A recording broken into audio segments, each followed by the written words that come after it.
சவுதியில் வேலை பார்த்த வீட்டின் உரிமையாளரால் கை வெட்டப்பட்டு கொடுமைக்கு உள்ளான தமிழ் பெண் கஸ்தூரி உரிய இழப்பீட்டை பெற்றுத்தர வேண்டுமென மத்திய அரசுக்கு கோரிக்கை விடுத்துள்ளார்.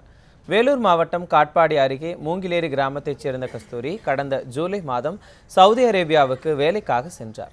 அங்கு வீட்டின் உரிமையாளரால் தாக்கப்பட்டு கை துண்டிக்கப்பட்ட நிலையில் தவித்து வந்தார். இதுகுறித்து கஸ்தூரி அனுப்பிய வீடியோ காட்சி நியூஸ்7 தமிழ் தொலைக்காட்சி வெளியுறவுத்துறை அமைச்சர் சுஷ்மா ஸ்வராஜின் கவனத்திற்கு எடுத்துச் சென்றது. கஸ்தூரியின் வழக்கு சிறப்பு வழக்காக தன்னிச்சையாக விசாரணைக்கு எடுக்கப்பட்டது. இதையடுத்து மத்திய அரசு எடுத்த நடவடிக்கையின் காரணமாக தாயகம் அழைத்து வரப்பட்டார் கஸ்தூரி. அவரது வீடு விற்கப்பட்டு வறுமையின் பிடியில் சிக்கி தற்போது தவித்து வருகிறார். இந்த விவகாரத்தில் மத்திய அரசு தலையிட்டு உரிய நிவாரணத்தை பெற்றுத்தர வேண்டும் என கஸ்தூரி கோரிக்கை விடுத்துள்ளார்.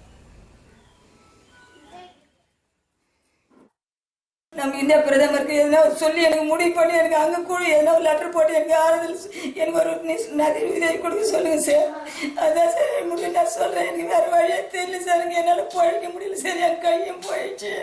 நான் எது வேலையும் செய்ய முடியல. எங்களுக்கு எந்த உதவியும் இல்லை. வீடு கூட இல்லை. இப்போ எல்லாம் வந்து கடங்காரெல்லாம் தொல்லை பண்ணுறாங்க. அந்த நாட்டு அரசாங்கம் வந்து எங்களுக்கு உதவி பண்ணி சவுதி அரேபியாவில் வந்து டெல்லி அரசாங்கம் வந்து உதவி பண்ண சொல்லி கேட்டு எங்களுக்கு உதவி வாங்கி தர மாதிரி கேட்டுறோம்.